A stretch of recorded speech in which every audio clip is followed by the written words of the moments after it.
Grabe, ayoko na talaga sana patulan itong mga DDS trolls na to, pero kailangan natin itong pag-usapan.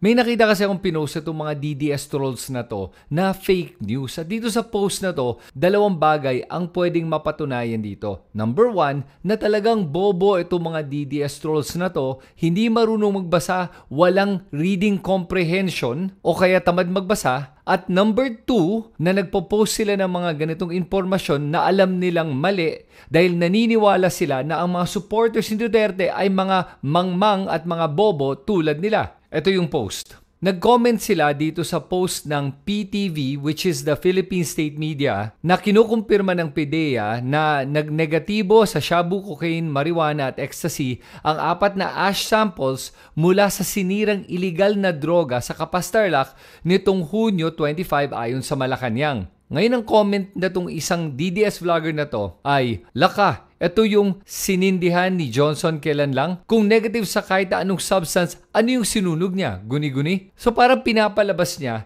na wala daw sinunog na droga. Ngayon ito pa yung isang DDS troll na to. Sabi niya, this is how trust ratings will plummet to oblivion.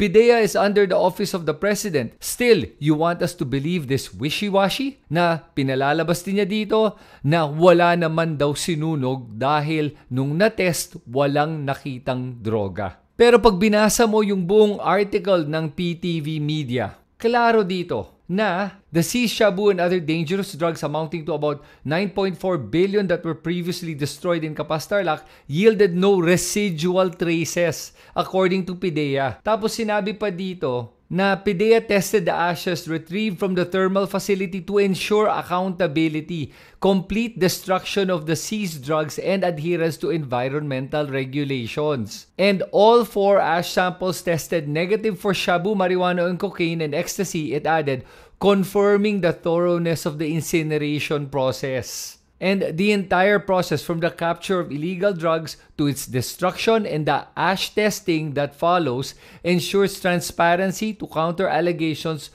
of drug recycling. Dahil kailangan tiyakin natin na yung mga nahuhuling drugs ay talagang sinisira at walang pag-asa na bumalik pa, na mabenta pa, na makuha. O yan ang linaw niyan, na kaya walang trace ng shabu, ng marijuana, ng cocaine at ecstasy ay nagpapatunay na nasunog na lahat ng mga droga para hindi na ma-recycle at para may accountability at transparency. So ano yung pinatutunayan nung pag-post ng mga DDS trolls na to? Na A, tamad sila magbasa, bobo lang talaga, walang reading comprehension, hindi marunong mag-intindi, o kaya B, sinadya nilang ikalat yung kanilang maling opinyon dahil naniniwala sila na mangmang ang kanilang mga supporters, ang mga supporters ni Duterte. O kaya C, all of the above. Kayo, ano tingin nyo? A, B, or all of the above?